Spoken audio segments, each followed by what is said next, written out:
Luke Schenn to Nashville. So that's a guy that I think, surprised people for Toronto last year, became a really dependable guy in that little run. How big a loss is that for the Leafs to lose out on Schenn? It is. He was he was the calming force for that group, it seemed like, both on and off the ice. I think he had a big effect in that locker room. I can still picture him standing between the benches when someone was, and you might have been behind him, MJ, when someone was trying to chirp across.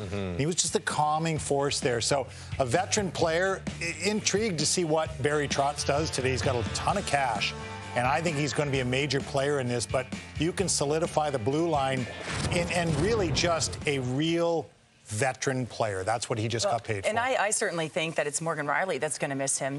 He was that calming presence. And really, when he came to the Toronto Maple Leafs, I was a little bit surprised. I thought his foot speed, obviously, his skating ability wasn't there, but I didn't think he put himself in vulnerable spots. He has the moxie, he's not afraid to hit, leading the league in that department. So they're missing a bit of an edge there. And certainly, I think that Morgan Rielly really elevated his game playing alongside him. A couple of years ago, he was like on his way out. Yeah, he was almost out of the league. He was done. Let me ask you two the question this way. Would you, if you were the Toronto Maple Leafs, could you have afforded, would you have given him 3 years at $2.75 million? You can talk about the player in a vacuum, and it worked well. He had a great playoff run and played well when he got to Toronto, unquestionably. I think everyone respects what he does in the room. I don't think you could count on that same player for 82 games that he showed for the month that he played in the playoffs. But it's unwise to give a third-pair defenseman 3-year contracts. That's right. At $3 million. Like, if you need to save money, don't save $1 million off William Nylander. Save $1 million off Luke Schenn. If you need to find $1 million, that's where you find your $1 million. And you saw that's how you have to run a team. You saw him with the Tampa Bay Lightning, James. So you're giving Nylander 11 now? I'm getting him to 9 at least. Let's not start with that. Yeah, we'll get to that later. Yeah, right.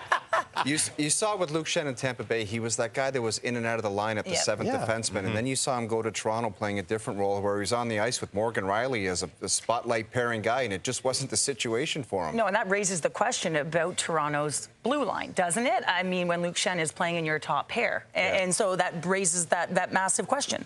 We only have so much room on the desk, but Craig Button is standing over there all day long with us. Your reaction to that signing? Well, they have Roman Josi and Ryan McDonough, and Ryan played with Luke in Tampa Bay. I think this is a real shrewd move by Barry Trotz, because what Luke showed by playing with Morgan Rielly, now you have a little bit more confidence that he can not only play alongside those players, give you some of that edge, but it gives you a little bit more comfort with respect to giving him that long-term contract. Because 3 years at his age, that's long-term. But what Trotz is doing is interesting there in Nashville. It's not a rebuild by any sense, but it's a culture change. Guys who've been around there a long time, like Johansson and Duchesne gone, and you bring in a character guy like Luke Schenn. What is the plan here in Nashville? Well, I think it is to make a change there. And it's a lot easier for somebody that didn't sign those players, David Poile, who retired, and now Barry comes in. And Barry's had the benefit of being away from Nashville for a number of years now. Now he can go in. He worked for the Washington Capitals, worked for Lou with the Islanders, sat back last year. And now he can go in there. And not that it's easy, but it becomes easier to make those decisions when you're not the one that handed out those contracts. He's got, no forward signed in Nashville. I mean, Philip Forsberg is there, and the other 8 guys they have make $9 million combined.